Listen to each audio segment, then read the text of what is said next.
Digital Solutions. What's your warrior? Become it in the Army. Whether you want to cure diseases or develop technology the world doesn't know exists, the Army is where all of that can happen.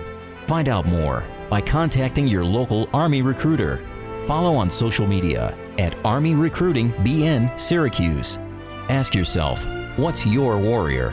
And go to goarmy.com to find out. Wegmans Food Markets, a proud sponsor of Inside High School Sports with Mike Bristol, provides customers a unique shopping experience, offering quality goods, a spectacular abundance of choice, restaurant-quality prepared foods, beautiful stores, and an incredible level of customer service. Experience Wegmans. Visit the Wegmans store nearest you, where you'll find consistent low prices on the items you need most. At Wegmans, every day you get our best. WTLA North Syracuse, WSGO Oswego, W249BC Mattydale, W261AC Oswego, WTKWHD2 Bridgeport, ESPN Radio. This is the Aflac Insurance Syracuse Legend Show, talking to the biggest names in SU sports history, broadcasting in the ESPN studios, and presented by SummitCars.com. Here's your host, Mike Bristol. The great Adrian Autry on the road. What's up, Red? What's going on, Mike? How are you? I'm doing good, man. Just, getting ready. Getting ready to get into the film session and go play this game. You know what I want to do with you is instead of always talking current hoops, I want to talk about some of the former days of your playing days. I don't know if that's. Do you think we got? That's too short of a segment, man. We got at least 15 minutes. We can get some. You're right. Maybe we need a good hour or so. But you were unique in high school, in the Bronx. It's no. I think it's closed, right? Talentine. Was it Talent? Yeah. Talentine. Yeah. That's right. What was life like there at school? Back then, in New York City.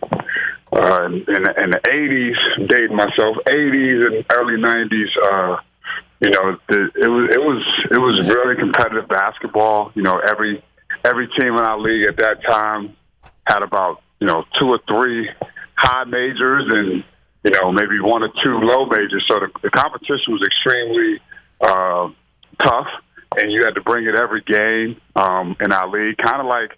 So like what the ACC has become, that's how it was back then in high school basketball in New York City. Who coached you? A guy named John Sarandria, and then a guy named Bob Mackey, who both now. John Sarandria went on and coached at Pittsburgh. He left after my sophomore year, and Bob Mackey took over. Now he's the head coach at Christ the King on the girls' side, who's built a dynasty down there, empire down there. Yeah. In your playing days, who are the big rivals? At Talentine, who are the big teams you faced? Cardinal Hayes with a guy named Jamal Mashburn, Archbishop Malloy with Kenny Anderson, one of the great New York City high school guards. So those are the 2 that kind of really stuck out. The Cardinal Hayes, because they were in the Bronx, and that was our rivalry. So back then, Mike, they, when you played in the Catholic School League, you had your Brooklyn and Queens section, and then Manhattan and the Bronx had their sections, and then you would meet up, and then in the playoffs. So in the Bronx and Manhattan sections, it was really Cardinal Hayes. Rice became that competition later on, but early on it was Cardinal Hayes. You mentioned Kenny Anderson, the great lefty. Where did he go? Georgia Tech? Is that where Kenny Anderson went? Georgia Tech. A great guard, explosive guy. But you and I talking outside of, off the radio and outside, just talking about some of the guys you played against. Every night, NBA guys all summer long, NBA guys. You were constantly battling big-time players. Yeah, everywhere you went, like you said, Mike, you made a great point. All season, end season, when you went and played at any court, in any gym, you were going to play against someone that was already a high major Division I college player or a high major high school player. So pros. So it's, the basketball at that time, it was just, New York City. I think that's, what really made New York City, known as, basketball hotbed. Well, Rucker Park and all those big time, venues that you played through the summer, which, I'm guessing some of the summer games are more intense than the high school games. Definitely the summer league, the summer games. Everybody's playing out in front of family and friends, right. And with the crowd looking on and things like that. It was really intense, and those are the games. I thought that really helped me build me into the player that I became, and it was really more about heart and determination. It had nothing to do with it, anything else but being out there competing and not backing down. Top 5 guys you've ever played against in high school, summer, not college. I just want to know just from the New York City playground / high school area. Wow. Kenny Anderson for one. Yep. The late Malik Sealy. Man, it's a lot of them.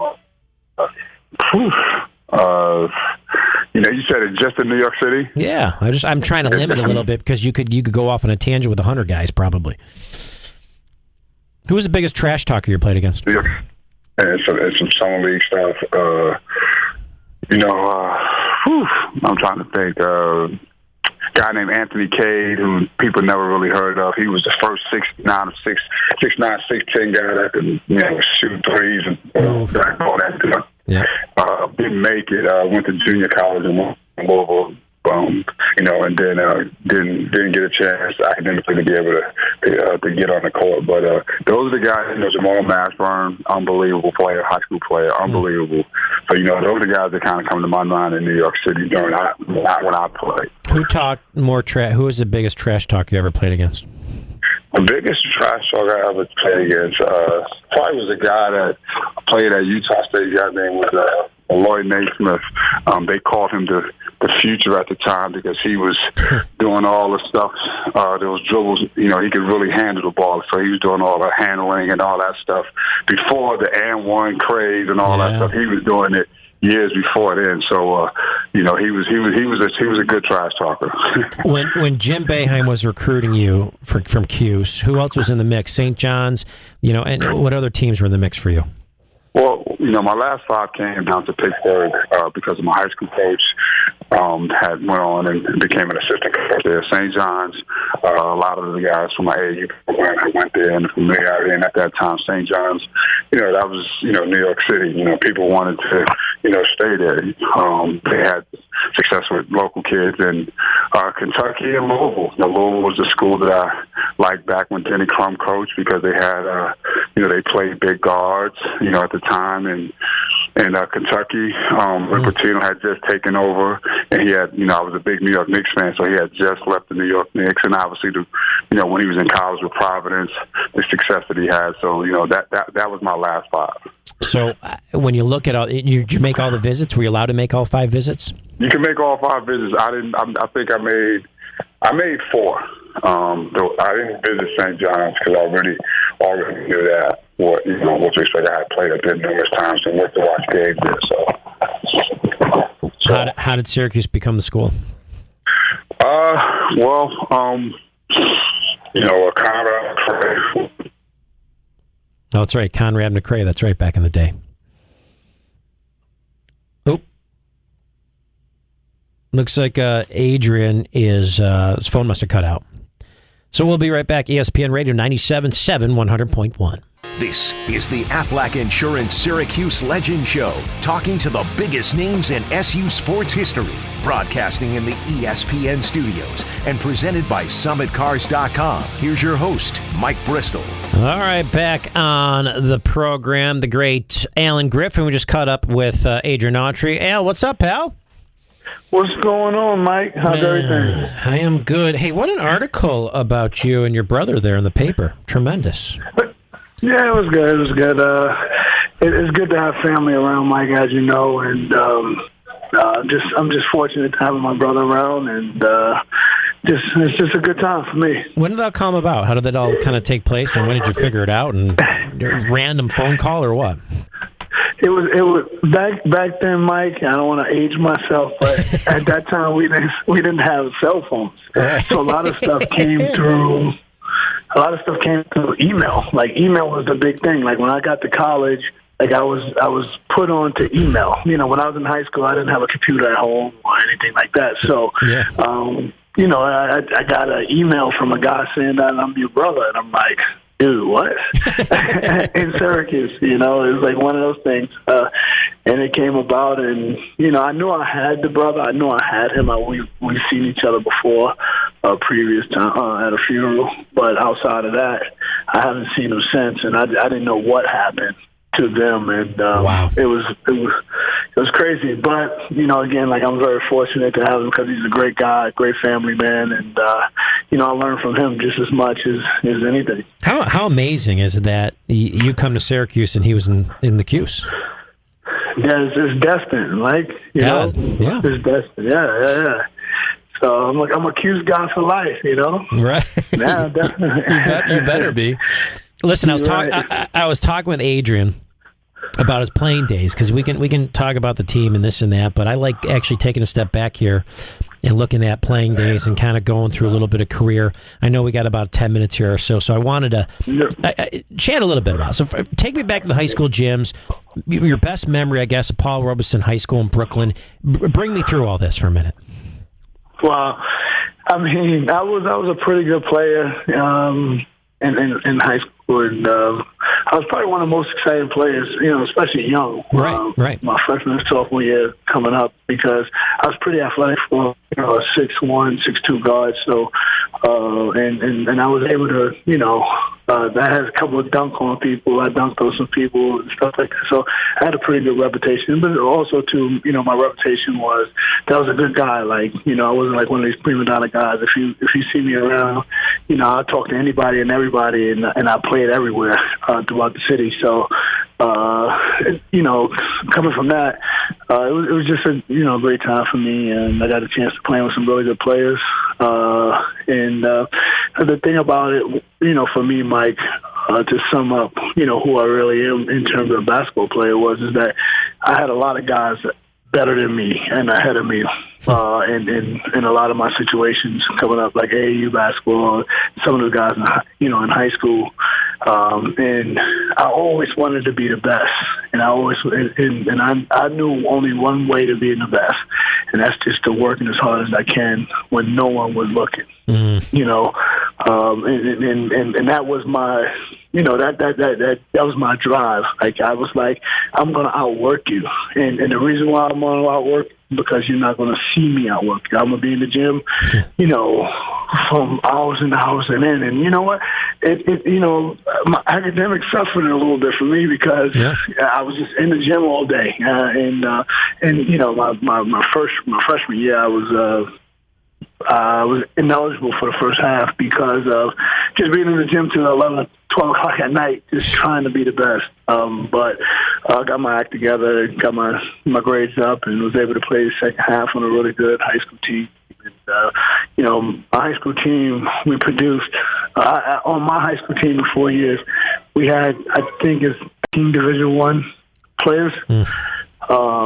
Which, you know, it's probably not Adrian Autry's high school team with all his McDonald American guys, know, but right? we had a lot of, a lot of Division I players, and it was a good time. High school was a great time for me. You know, I guess in the PSAL basketball, the mid-late 90s, tons and tons of tremendous players. I mean, unbelievable players. Yeah. Greatest playground legends as well. You and I, we were talking in your office, and you're telling me about, I forgot who the one guy was that you looked up to. I don't think he ever became much, but he was one of those playground legends, a guy that you went up and I don't know if you wanted his autograph or what it was, but you were telling me a story I thought was pretty funny. Yeah, you know, I think it was the kid Booger Smith. Yeah. Booger Smith was probably one of the best point guards I ever seen in my life. Like, you mixed in, you know, Jamal Tinsley, who played at Iowa State, who played in the NBA, and Rafe Austin, who, you know, was an NBA player and one of the greatest street legends, played in New York City too. But Booger was from Brooklyn. He went to Westinghouse High School. You know, he was phenomenal with the ball, but I've never seen nobody until this day be able to pass the ball the way he did. And, every time he played, I try to watch him on the court, and I was at awe because he's seen things 2 or 3 steps ahead of the time. And they got a documentary out. It's called Soul in the Hole, and it touches on Booger Smith and how good he really was. Do they interview him? Do they show him playing at all? Yeah, they show him playing and everything. He does. Soul in the Hole. I'm gonna check that out. Soul in the Hole. You gotta check it out. He was unbelievable, Mike. Now you told me that he was like a celebrity too. Like he would pull up. Everywhere he went, everybody knew. Whatever park he played in the city, everybody was there. It was not it was standing room only. People on the fence. It was our version of the Rucker in Brooklyn. Small little park in Brooklyn, Bed-Stuy, Brooklyn, and it was phenomenal. It was great for me to watch because I knew I couldn't dribble like Booger. Well, I couldn't pass like him, but it's just something that I try to put some part of my game after him. Didn't you say you went up to him, though, and you're like in awe kind of thing, and he kind of looked at you and gave you some pointers or something? Yeah. Like he was a good guy. Yeah, he was a great guy. And the thing about it was I was, once I got done with college, I played a couple leagues in the city, and Booger, he was still playing a little bit, and I got a chance to playing with him. And when you play with a great player, sometimes you start to kind of stare at them and watch them instead of for me, I was a couple of times I just stared and just watching him work, and he's like, Griff, cut. And I'm like, oh my bad. Next time, like, I got you next time. So yeah, but he was such a great player. I guess in any single game in your years in high school and Robeson, talk about the caliber of talent you went up against. And Adrian and I were talking about, Kenny Anderson and Jamal Mashburn and some of these guys. Who are some of the big names you went up against in high school? Tinsley, Stephon Marbury. Yeah. Man, it was so. Our rivalry was, Lincoln High School. We had the 2 best high school teams. That's right. And at that time, and Steph was the cream of the crop, and he was a hard out. I don't think we've ever I've never beaten them at Lincoln when they had Steph. We played them like 3 years in a row. So they were the cream of the crop, and Steph was very, very good. And Tinsley was probably one of the most talented guys I ever played with and played against because he was one of those guys where you couldn't take the ball away from him. No situation would rattle him. He was always calm, cool, collective, and he was able to, do his thing. And so those, 2 good point guards that played in the NBA that played during. And we had many Division I players that played during my PSL. I guess I was thinking about this a little bit, but you're recruited by Syracuse. You saw the great Pearl Washington. I think you and I were talking about that. Like you watched Pearl play. Cuse was the school, and I know your Robeson coach, Larry Majors, I think was a factor in your ultimate decision as well to come to Syracuse. But kind of walk me through that for a minute. Mike, to be honest, kind of steer me to Georgetown. To be honest, I love it. And because we had my former players committed to Georgetown. We had a kid, Shamel Jones, and then we had a kid, Jamil Watkins. Jamil was 6'10", Shamel was 6'9", and they both chose to go to Georgetown. And they would have recruited me because I was the next one under those guys. I was a little younger than those guys. So obviously they recruited me, and the thing about it was I came up to Syracuse unofficially my junior year, and that was it. I didn't want to go nowhere else. I never took an official visit. I took a couple of unofficial visits. One was to Georgetown, one was to St. John's, but I was so gun-ho on coming to Syracuse, that was it for me. What happened with, I forgot, like a flight or something. Didn't you go visit... Was it the Tark or something? Didn't you go down to Vegas? Yeah, I went to Vegas. My uncle moved to Vegas, and he wanted me to come out there and start all over, and That's right. whatever. Yeah, I was having a really good career out in Brooklyn, but he wanted me to come out there so he can brag to people that I was his nephew out there. So I all right, cool. Look, I'll come out there. We went out there. I went out there for months, and I played. And at that time, to be honest, as a junior, I recruited. I committed to UNLV. Oh, that's right. That's right. And I always had in my mind that I wanted to go to Syracuse. So, but at that time, you can't sign a letter of intent, which was great for me. But I committed. But I always wanted to take a visit to Syracuse, an official visit. I took it unofficial, but an official visit. And they kept telling me, no, you can't do that. Just don't look good on the school, yada, yada. So I kind of got fed up. And in the middle of the night, my uncle was he worked at a casino, so he had a late night shift. He was dealing cards at the time. I got a flight home. You're like, I'm out of here. I always had a round trip ticket. I always had a round trip ticket, and I had somebody back at home help me with the flight information, help me get the flight, and I came home, and that was the end of it. And, probably a week or two later, I was committed back to Syracuse. I committed to Syracuse, and that was it. I love it. What a story. All right, I know you got a meeting in 8 minutes. I'm going to let you fly. I want to let's part 2 maybe next week. I want to get more. All right, definitely. All right, the great Alan Griffin. I'll talk to you next week. Good luck, obviously. Let's get a W. Mike, all right, see ya. All right, thanks. This is the Aflac Insurance Syracuse Legend Show, talking to the biggest names in SU sports history, broadcasting in the ESPN studios, and presented by SummitCars.com. Here's your host, Mike Bristol. All right, here we are back on it. And cut up with Adrian Autry real quick and Alan Griffin. Now we got the great Ryan Blackwell on. Blackie, what's happening? What's up, buddy? How you doing? It's good to have you on, and head coach of the TBT here group that had a nice run this summer. And obviously what you're doing over at Liverpool, always doing a great job. So what are your coaching aspirations, Ryan, actually? What do you want to do? I would love to coach, at the college level, collegiate level if I could. Yep. Whether as an assistant, if I can move in, or as a head coach, but would definitely like to move up.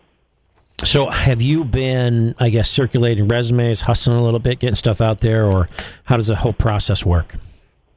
Yeah, a lot of it is, who you know. Yeah, networking. In this business, and networking, and then whether, I go to Coach Boeheim or, Allen or one of these guys and say, if there's an opening, or if there's an opening and they know the guy, the head coach or something. So it's really just about relationships, a lot of it, I think. All right, so I want to get right into this thing, and I talked a little bit of Adrian about some of his coaching or his playing days. Alan and I touched a little bit on his playing days. Now we're going to talk to you a little bit about your playing days. So, in your perspective, I guess, of time, what factor did, where, or for whom you played high school basketball affect what you do now? I guess, kind of like as a coach. What did you take from the high school side to now, kind of the coaching side? My coach we actually had two coaches. Our head coach and our assistant coach was, kind of did the defense. So, they really stressed, like everybody else, I guess, working hard and holding yourself accountable, and always doing the little things. Whether it's just making sure you box out or making sure you're in the passing lanes or, playing, giving 100%, making the extra pass, setting good screens, really the fundamentals of basketball. I just took that, from what I learned there, and then what I learned from playing professionally in college with, Boeheim and Lou Henson and overseas as well, and just kind of put it all together. It was, I guess, let me think here, Pittsford Sutherland, right, near Rochester. Yeah. From where you graduated. Obviously, a decade earlier, Greece Athena, John Wallace. Were you aware of what John did at Greece and his whole kind of? Yeah. So you're in Pittsford. You're doing your thing. Give me to Rochester basketball. Tell me a little bit about it. So when we actually moved from Chicago to Rochester. So after my 8th grade year, so my freshman year, John was a senior. I remember going to the War Memorial and watching him play. And at that point, he was the best player I had seen, high school player I'd seen in person. Yep. He was just so dominant, so athletic, so skilled for his size. And Rochester's always, produced a lot of great players. Obviously, the guys, Thomas Bryant has come out, Isaiah Stewart, a lot of NBA players, a lot of high D1 college players. So Rosie Bouie, Kendall High School. Rosie Bouie, Rosie Bouie, Greg Monroe, Pittsburgh Minden. That's right. Who played at Syracuse. So Marty Burns, who also went to Pittsburgh Sutherland, played for, Cuse went on to play for the Lakers, I think, for a couple of years with Magic. So a lot of talent. Big time. Were there a lot of Wallace comparisons made when you originally, I guess, committed to Illinois, or what was the reaction like? Yeah, a little bit. Even John would say, like, he's the next John Wallace, or people would say he's the next John, the big thing coming out of Rochester. So, it was tough, but I had a lot of roots going back to Chicago and Champaign, and I knew Lou Henson and Jimmy Collins growing up. I was their ball boy, so it was kind of hard. It was a tough decision to not go to Syracuse, but I had those ties. So, but it ended up working out because I transferred back, and I had a pretty good career at Syracuse. And there's no question about that. But to talk about, obviously you committed, you played there, but then transferring to Cuse, and then what took place at that point? Yeah, I just remember, things didn't work out with Lou Henson. They kind of forced him to retire. Didn't get the job to Jimmy Collins. They brought in Lon Kruger, who was obviously a great coach as well. But I just felt it was, I did that year there with that crew that I grew up knowing, and I remember calling Boeheim, and he kind of, gave that sarcastic kind of like giggle, like, it's about time. Told you so. It's about time. But it was great. He was great for me, and very unique. Obviously, his own style of basketball. I loved playing for him. And like I said, it was good. We're talking with great Ryan Blackwell. I guess at what point, after you were done playing overseas, did the coaching bug kind of arrive? When did you say, I want to I'm done playing. I want to still stay in this game? Yeah, I think I was around 33, and my body was starting to break down a little bit, and I was thinking about maybe playing another year or two. And then my agent, who was actually the former GM of our team that I played for in Osaka, came to me, and I guess the ownership said that they were interested in coaching the team. They weren't going to bring the coach that was coaching me at the time. They weren't going to bring it back. So he said, "Would you like to coach the team?" And I was like, "Yeah, that'd be great." So I moved in and coached some of the guys that I had played with, which was interesting, but I enjoyed it right away. I had a passion for it. Obviously, I had a passion for the game, and teaching the game is I'm just as passionate about. You look at your playing career, now being able to coach at Syracuse. What was like the biggest highlight for you? What was like? I mean, obviously playing in the Carrier Dome and things like that. But what was it for you? What made it for you? Like, wow, this is amazing. I think the Big East tournament. I think playing in Madison Square Garden, the Big East tournament, there was just nothing like it. For some reason, obviously, I had the big game winner, which was great against St. John's. Yep. But every time we went to the Garden, I just enjoyed playing there. Just the atmosphere, the energy from the crowd, from the city itself, just being down there was just always a great time. And obviously, the NCAA tournament is great, but there's nothing like playing in Madison Square Garden. What about reaching? There's no question about that, but you also look at reaching the Final Four as a player at Syracuse, and obviously a state championship as well, being a player in high school.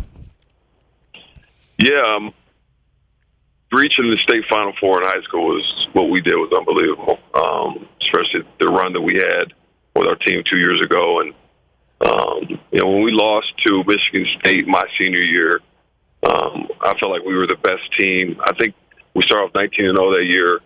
We had a really solid team. We had all the ingredients to win a national championship. We just fell flat in the second half against Michigan State, and they ended up winning the national championship. So we always talk about it. We were talking to Bernie Fine and saying, we were the best team in the country, for 16 minutes or half and part of the second half. So it was unfortunate, but they ended up winning it. But you take those memories, and I sometimes go back and watch the game, and now as a coach, I'll break it down and even break my game down and say, "Oh, you should have did this, you should have shot that." Yeah. So, kind of interesting. Do you keep in touch with Bernie at all anymore? Yeah, I talked to Bernie actually a couple weeks ago. We text once in a while, and when I'm in Florida, every once in a while, I'll hook up with him. We'll have lunch or whatever. Oh, that's good. How's he doing? He's doing well. Playing a lot of tennis.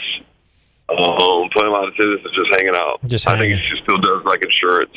I think he's doing insurance. Insurance, man. Yeah, he's doing insurance when he's in, and I never knew that until maybe my junior year. It's I sell insurance on the side. I was like, okay, I didn't know you had a side hustle.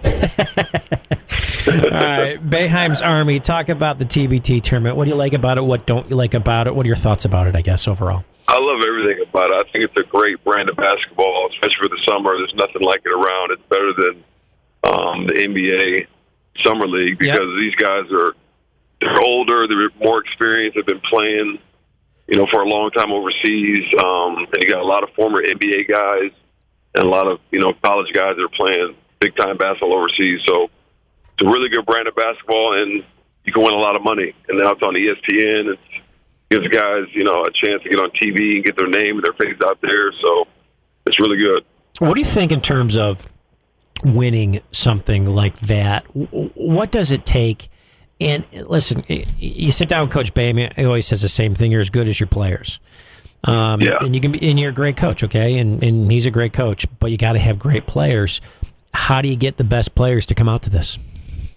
It's really hard, because they're so committed to playing overseas, and then sometimes they're tired, and it's hard to get their commitment.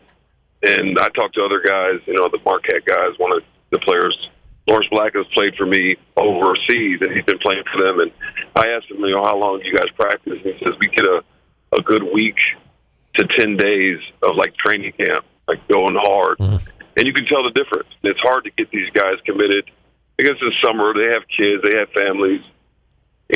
For them to come up to Syracuse for even 3 days is a stretch for them. Well, you're putting guys on your roster a day before the game.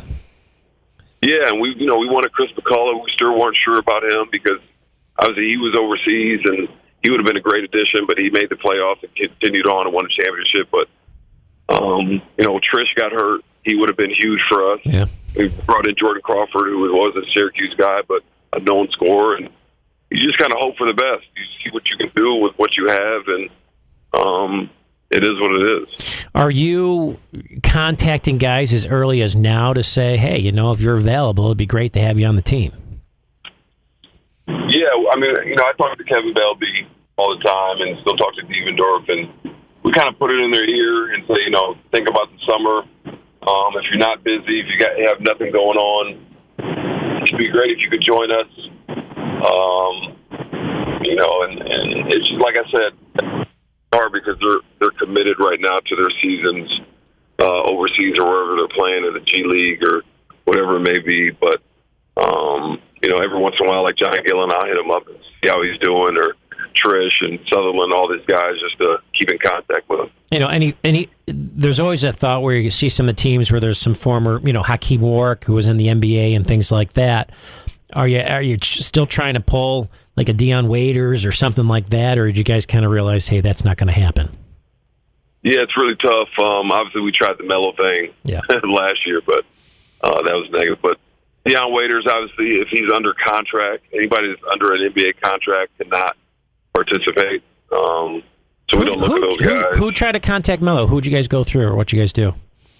Well, Belby contacted his, I think he's got a manager or something that he works with. Yeah. I don't really know him. I think I met him one time, but and he kind of shut it down. He said, and obviously we knew Melo wanted to get back into the NBA, so that would have been great for the fans, but obviously wasn't going to work out. Not for him. He's got enough money. I don't think he needs to chase. He's like, I can put up the purse myself. Absolutely. Overall, when you looking at your high school basketball career, obviously coaching in the TBT, doing everything you're doing, I got to imagine right now you're kind of getting an itch to move on. Yeah, it would be great, and obviously, kind of looked at the Liverpool job last year, and that didn't work out. But, Autry, as you know, he's a great boss, but he understands that I have a passion to coach, not just at the high school level. I think any coach that's really wants to coach and is competitive about it, wants to move on and try their hand at something else, something more competitive. Well, you're also a great communicator, and there's a lot of things that go into coaching. Okay, it's not the X's, just the X's and O's, and you're managing personalities. You got to be able to communicate. You got to be able to, there's all kinds of stuff that goes along with this. So it will be interesting. I mean, recruiting. I mean, depending on where you go and how you're talking to an athlete and what recruiting ties you have and all that kind of stuff. So there's so much that goes into it, but it'll be interesting to kind of see where you land and how you keep networking and where things end up. Yeah, absolutely. Like you said, it's more than the X's and O's. It's really about the relationships, and obviously at the high school level, you're dealing with kids that are emotional, a little bit immature, and then you have the parent aspect. So there's a lot that goes into it. So what's next for you? What's going on today? So I'm actually on my way to Rochester. We're playing McQuaid. We have a big game at McQuaid. My buddy went to McQuaid. McQuaid's always tough. They're always tough. They're about like we are. They're up and down. They're solid, but they're still trying to figure the things out like we are. So it'll be a tough game. All right, man. Well, it's always great to catch up with you. I appreciate it, and we'll catch back up. All right, thanks, Mike. All right, thanks, Ryan. We'll see you. Ryan Blackwell, ladies and gentlemen, we get back. Rosie Bouie on deck. This is the Aflac Insurance Syracuse Legend Show, talking to the biggest names in SU sports history, broadcasting in the ESPN studios, and presented by SummitCars.com. Here's your host, Mike Bristol. All right, great show so far. We're going to finish things up with the great Roosevelt Bouie, ladies and gentlemen. It's great to get Rosie on. And Rosie, what's up, pal? Nothing, Mike. How you doing? I'm good. So we chat. We kick things off with Adrian Autry. Talked to Red for a few minutes. I kicked things back to his playing days. I wanted to chat a little bit about his playing days. Then we went to Griffin. Talked a little bit about Brooklyn basketball. Mm-hmm. Talked to Ryan Blackwell. Talked a little bit about Rochester basketball. Of course, I had to bring up Kendall basketball and one of the greats, Roosevelt Bouie, out of Rochester as well. And now I get to go to you, which is kind of nice, and kick things off and talk a little bit more about Kendall High School and your playing days in high school. What was it like? What was Kendall High School like? Mid-'70s here? Well, mid-'70s in Kendall. I just started school there. I moved from a smaller rival school, Holly, that was about 7 miles away. We moved there, and I had a bunch of my cousins were going to school in Kendall, so I kind of made the move to come out here and be with family. And man, it was basketball was king back then, and my cousin Aaron was running the show. He's a 6'4" center with about a 48-inch vertical. Wow, weren't you more of kind of a soccer player? Honestly, weren't you kind of Well, actually, I was actually wrestling before, okay. And when I came here, my cousins were playing soccer. So Aaron was the goalie of the Kendall soccer team, and my cousin Nate was playing soccer also.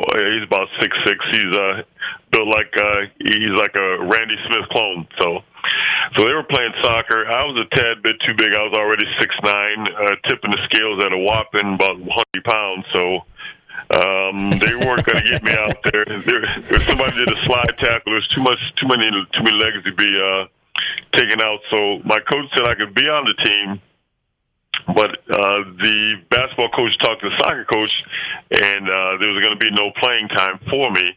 And back in the day, there was no sweatsuit. You sat out there bare-legged in upstate New York. Right. At 180 pounds, I wasn't big enough. I said, I'm big enough to play and stay warm, but not big enough to sit there and stay warm. Yeah, that's funny. Oh, by the way, Blake, my son Blake, we made a video. I got to send it to you. It thanked you for the coins. Great. He was excited about those. Take us back to a typical Friday night game. High school game day, like the atmosphere, the intensity, and what it was like. Especially, you were the exciting guy once you got going. Well, we had, I think our gym was about 700 people. We filled 700 people, so our games were totally sold out by the first quarter of the JV game. So you literally had to get there before right when the school opened up, and had to come in and get your seats because if you tried to wait to our game, you couldn't get in the gym. It was standing remotely. So you had to watch a JV game. You had to watch the JV, everything, warm-ups, the cheerleaders, pretty much everything to get in the gym. Coach Boeheim had his little niche. There was a little niche up in there. There was a corner right after you came in the door because, coaches like to be close to the door. So when they come in, they're right there. Yeah. When it's time to leave, they can get right out. So there was a little niche up there. I was recruited by about 90 Division I schools. Wow. And they were all jealous of Coach Boeheim because they pretty much, nobody would sit in his seat. Wow. 90 D1 schools. I love your story of when you talk about, this was after you graduated college, but I love that story because I still want to stay in high school, but I still love that story of, you're such an intelligent guy that you really wanted to know what coach knew you and knew all about you. But we'll get back to that, where the comparison with Dallas Mavericks and when you went to Italy. At Kendall, I always look, the whole Hoosiers thing, the entire community centering around basketball. Everybody's out there hanging out. It was incredible. Have you ever played in an atmosphere? And I know Manley Fieldhouse, we know the Carrier Dome, we know that kind of stuff, but that community type centering around basketball where you played at Kendall was really special. It truly was because my mother did something when all the kids at school would start. My mother would come in at a whopping 5'3" and a half, about 120 pounds. She'd come in and let everyone know. She said, my children will be good. I don't want anybody. I don't want anybody touching my kids. No punishment, but if they act up, all you have to do is give them a note. They will bring it home to me, and then the problem will be solved immediately. Right. Needless to say, there weren't any notes going home, but they all knew if something was getting a little sketchy, a comment might come off one of my teachers like, "Well, I haven't talked to your mother in a while." And that's all it took. Everything was straightened up. It was done. Yeah, and I lived 13 miles from Kendall, so 13 miles from the school. So like the day of the game, if I missed the bus the day of the game, you got to be there by noontime, or you can't play. Yeah. Well, just miraculously, the driver's ed car would come out and scoop you up. There'd be an empty seat in the back, and we just have to be turning around here in your driveway. And I'd get they helped me to get to school. I don't know if that happens I don't know if that's allowed to happen nowadays, but that's pretty funny. The thing is, like, say for instance, if I was kind of tired, didn't want to had problems getting to school, I would talk to my teacher and I would say, "Listen, can I get all of my homework for the week?" And I would do it from like Monday through Wednesday or Thursday, and then when I finished, I just go home. Oh, that's great. That's hilarious. And they said, and they literally, so I didn't go home. So after the game, I didn't go home, and that game probably started at 7 or something. So I would go over to a friend's house, one of my friends in town, and have dinner, hang out there. Then we'd walk over to the school and we'd play our game, which is Kendall High School is on Roosevelt Highway. So everyone swore up and down that the road was named after me, and coming from the east or the west, you had to get on Roosevelt Highway to get to Kendall, and you'd be riding on it for anywhere from 30 minutes to 40 minutes. So every intersection, the kids on the bus are saying Roosevelt Highway. So by the time they got to my school, they thought I was running the place. But, that's great.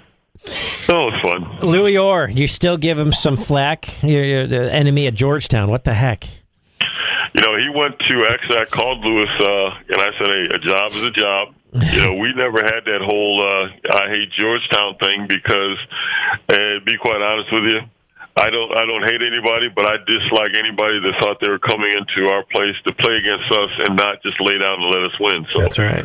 You don't get, you got no more, no less. And I talked to Lewis when he got the job, and I was like, "Listen, he played. I played with him for 4 years. He played with Patrick for 9 years, and we talked about it. And I said, "Listen." So I called him up after he gets the job, And Lewis is like the worst. I'm pretty sure he keeps his cell phone in the trunk of his car, and he checks it periodically during the month. So I called him the day that I heard that he picked up the phone. He's actually in the airport. He just come back from Japan, China or Japan, I can't remember. And he said, yeah, I just want to talk to you. He says, I know all you guys are upset because I'm coaching at Georgetown. I was like, no, I'm not particularly upset. I said, but I know why you haven't been picking up the phone, when I called. And he said, why is that? I said, because you had to rent that storage facility to put all your orange stuff in before you go out to Georgetown. That's right. And a big padlock on it. Yeah, and it's got to be outside of the D.C. area. Yeah, you had to hit it. Yeah, you had to hide it away. Yeah, no kidding. Oh, my gosh, that's funny. Yeah. All right, man, I just want to catch up with you. I always love it. Just give me 1 minute. I just want to hear the one quick version of the Pitino story, and then we're going to let you fly. I love this story. All right. Set me up. Rick Pitino coaching at Syracuse, and you're playing a game, and was it scrimmage or something? He talked some trash. It was inter-squad scrimmage, and the inter-squad scrimmage, we lost all the time. The first team lost against the second team all the time, so Coach Fine had picked him up, and Rick, so we're playing, and so he called. Coach Fine calls a timeout, and I have to walk right by the bench where Coach Pitino is. I walk past there, and I hear something like, somebody's kicking your butt. Not in that particular term, but I don't swear, so you know what I'm talking about. He said he cuss word to you. Yeah, so I thought I heard, and I stopped and I looked at him, and he just looked away like he didn't say anything. So I kept walking. He said, yeah, that's right. He's kicking your, and I'm like, and so I turned around and started walking towards him, and I get about 2 steps towards him, and I'm pretty upset. And Coach Boeheim comes running down, and he goes, Rosie, what's the problem? I was like, Coach, Coach Pitino cursed at me. I don't disrespect anyone, and I will not accept being disrespected from anyone. And he goes, turns around and looks right at Coach Pitino, goes, Rick, shut the F up. And I'm standing behind Coach going, nah. And then later that week, I went to dinner. He invited me over to his house for dinner, and he and Joanne, and he said, yeah, I get a little excited there, but, don't mean any harm. And I was like, oh, no problem. Just don't do it again. That's just that is my reaction to that happening. And I said, now if it's a player from the other team, I know what to do. But if you're my coach, I got to handle it in a different fashion. I love it. Rosie Bouie. Thanks, Boo. All right, take care now. All right, man. We'll talk to you later. The great Rosie Bouie on the program. We'll be right back. ESPN Radio 97.7, 100.1. Rosie Bouie brought to you by Upstate University Hospital. All right. Hospital. All right. Hospital. All right. Hospital. All right. Hospital. All right. Hospital. All right.